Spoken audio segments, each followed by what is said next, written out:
Welcome to NEET Chennai.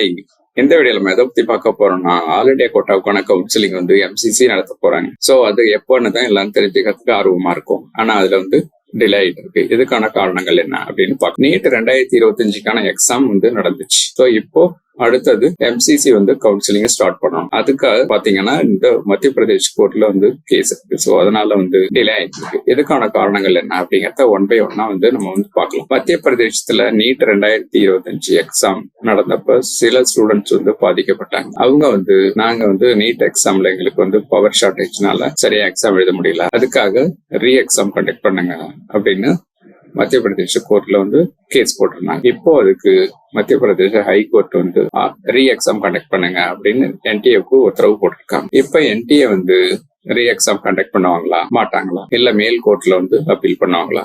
ஒருவேளை re exam நடந்தா என்ன ஆகும்? ஒருவேளை ரீ எக்ஸாம் நடக்குதுன்னு வச்சுங்களேன், அப்ப அந்த கேஸ்ல வந்து இந்த ஸ்டூடெண்ட்ஸ் வந்து திரும்ப எக்ஸாம் எழுதுவாங்க, பாதிக்கப்பட்ட ஸ்டூடெண்ட்ஸ்.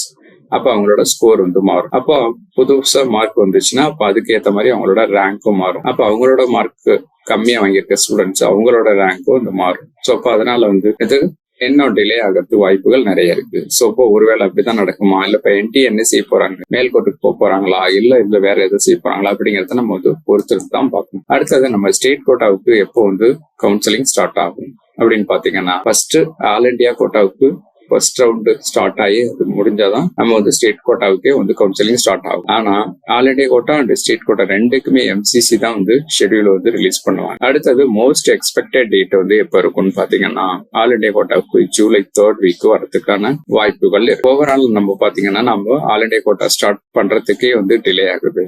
ரெண்டாவது நீட் வந்து ரீ எக்ஸாம் கண்டக்ட் பண்ணுவாங்களா மாட்டாங்களா அப்படிங்கறத பொறுத்து தான் பார்க்கணும். அடுத்தது எம்சிசி வந்தது all India quota and state quota ரெண்டுக்குமே அவங்க தான் வந்து ஷெட்யூலை ரிலீஸ் பண்ணுவாங்க. ஃபைனலா பாத்தீங்கன்னா நமக்கு வந்து மோஸ்ட் எக்ஸ்பெக்டட் டேட் எப்போ வரும்னு பாத்தீங்கன்னா ஜூலை 3rd வீக் வரதுக்கு வாய்ப்புகள் இருக்கு. இந்த டீடைல் தான் நம்ம வந்து தெரிஞ்சுக்க வேண்டிய முக்கியமான விஷயங்கள். இந்த வீடியோ பிடிச்சிருந்தா உங்க ஃப்ரெண்ட்ஸுக்கு ஷேர் பண்ணுங்க. டவுட் இருந்தா இந்த கான்டாக்ட் டீடைலை எங்களை அப்ரோச் பண்ணுங்க. நம்ம பாத்தீங்கன்னா NEET repeated course and crash course conduct பண்ணிட்டு இருக்கோம். அதை பத்தி டவுட்டோ புரிய இருந்தா இந்த நம்பர்ல எங்களை அப்ரோச் பண்ணுங்க. Thank you, all the best.